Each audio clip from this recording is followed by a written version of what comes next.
灯台が置いてある部屋だ。鏡台にはきれいなモミの布がかけてあって、舶来のおしろいや紅がこっそり隠してある。マチコはそれを取り出しては一人で楽しそうに鏡に見入るのだ。アキコは母が寝ていた側に寝返りを打った。今覗きに行ったら母はふわふわしたパフに顔をうずめているだろうかと考えた。それとも小指で赤い紅を伸ばしているところだろうか。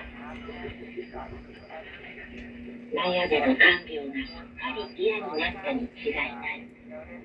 我慢できなくなったから具合が悪くなったのだ。おばあちゃんがいつも病は気からと言うではないか。きれいなものや美しいものが大好きな母が血みどろの足や腫れ上がった顔や焼けただれた背中にいつまでも耐えられるわけがない。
He was a proud, arrogant, and bitter man who hated the Jewish people.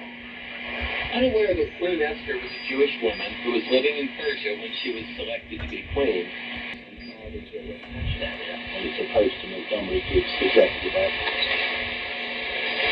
Zoos in Britain will be required to give some animals, such as elephants, enclosures, and new welfare standards published today. Officers will also be stopped from touching sensitive sea creatures like octopuses and whales. Here's Esme Stallard. These updated standards, which include a ban on colouring birds of prey and herding saucier animals from the wild, hope to improve welfare levels across the country. The move has been welcomed by the British and Irish Association of Zoos and Aquariums, which represents more than 130 sites.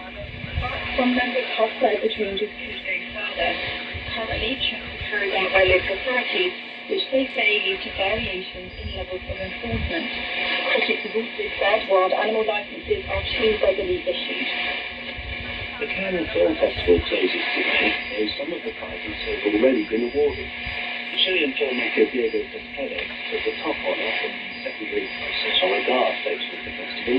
His mysterious gaze at the flamingo is the story of a group of palm women living in a desert mining town. And the prestigious Palm Dog, the best female performance, was won by Panda, the sheep dog to be awarded on Saturday. That's the latest BBC News. This is Alex Wilson. We begin with Donald Trump's return to his stop-start trade war, shaking markets and raised falls of a global economic downturn. The EU has warned again that it would retaliate after the US president threatened to impose import taxes of 50% on all goods in the bloc. Mr. Trump, who isn't happy with the trade talks with the EU, said tariffs would rise on the 1st of June. I've been saying to everybody that further this may be beyond the age we have to be careful again. And I just said, it's time that we play the game the way I know how to play the game. Nobody, they take it out manager there, people. I'm not looking for it. We've set the deal to 50%. At an Oval Office briefing with reporters that was interrupted twice by President Trump's iPhone ringing, which certainly baffled was to introduce a 25% import tax on iPhones manufactured in the US. But he widened to all smartphones in question.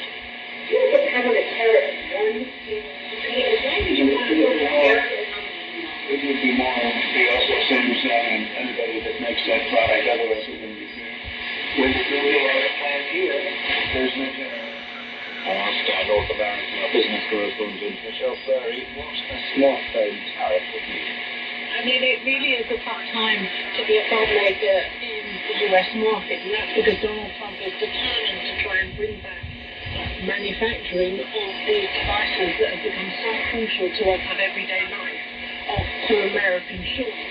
One of the questions that was put to Donald Trump in the Oval Office this afternoon was, will Americans be prepared to pay higher prices than it will take to kind of make these phones in America? He said yes, they would, of course, and it was very important.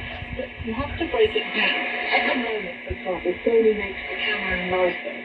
Then if you look at the chips that go into these phones, they're made either in Taiwan or Japan. Then if you look at the battery, those often come from China. All of these components go into an iPhone. Trying to bring all of that back to America not only will take a very long time, but also will add to cost because it is more expensive to produce here in the United States. There have been estimates that it could add about as much as a third to the cost of an iPhone, which already tops $1,000. These are some of America's most successful companies. Surely they're not going to be grateful for all this extra risk. Look, I mean, I think they understand that this is an administration that has a very specific agenda in mind. Remember, we're not just talking about this hugely successful tech company. Just this week, we're seeing Walmart, the world's largest retailer, also come under fire for saying they would raise prices because of tariffs. Donald Trump urging them again in another social media post to kind of eat the tariffs and expressing dismay at the fact that the company was going to pass it on to consumers. It is a challenging time for those in the C-suite. I think they're waiting for some kind of clarity on where tariffs will ultimately land and how to plan for this. We had a kind of short-term deal with China a few days ago, which was firmly in the sights. But now, it's the European Union which is facing a hefty rise in tariffs. That's right. I mean, the EU is the single largest US trading partner. It is a big deal, and also because of that, the EU has more leverage perhaps than other countries do. And there is frustration that talks aren't going further. And as a result, Donald Trump is saying, well, I'm going to put on 50% tariffs on goods coming from the EU. Now, all of this was a prelude to a meeting between the EU Trade Commissioner and his US counterpart. And coming out of that, we heard the EU Trade Commissioner basically say that the EU was committed to trying to get a trade deal done, but that it has to be done with mutual respect, not threat. Of course, that's not where we are right now. What are the markets making of this? Because there's been an awful lot of big threats of tariff and then nothing. Yeah, and I think because of that, although the markets are down, and they did have their worst week in April, actually it wasn't as bad as it could have been, in part because they're watching what is going on, they're following the Trump playbook, and they're saying, is this showmanship or is he serious? And they're coming to the conclusion that it is part of negotiating tactics. And so they don't think he will necessarily follow through with the worst, but the question is, what will he do? And it's this not knowing that makes it so hard, not just for investors, but again, for companies, as they're trying to kind of plan how to respond. Russia and Ukraine have each released hundreds of soldiers and civilians in the biggest prisoner exchange since the start of the war. Both sides agreed to free 1,000 people. Talks in Turkey last week. President Zelensky said they expected further steps over the weekend. James Waterhouse sent this report on from northern Ukraine. On Ukraine's border with Belarus, living hundreds of Ukrainian soldiers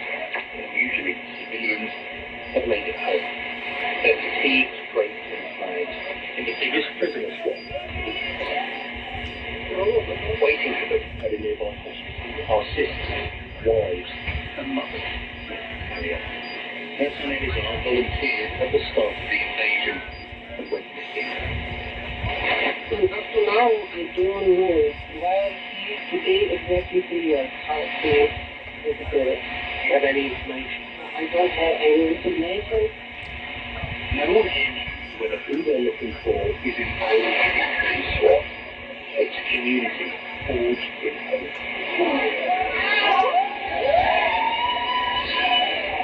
On arrival, mostly undercover by their warm reception, they're shown pictures of the missing in the hope any light can be shared on their way.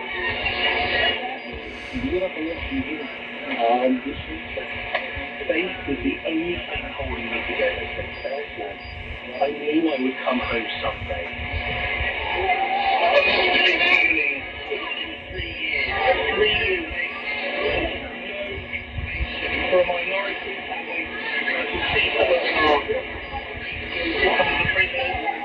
This is the only breakthrough. We another way to prove that. Peace endeavor.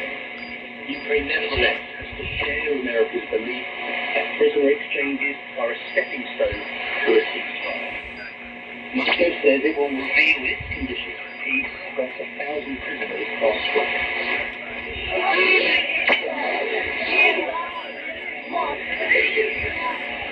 Today's prisoner exchange has been a rare moment of cooperation. There is, however, still no sign of a compromise to stop this war. For Natalia, the search for her son goes on. But, for a lucky few, finally a chance to make that call you've been waiting for. James. The news from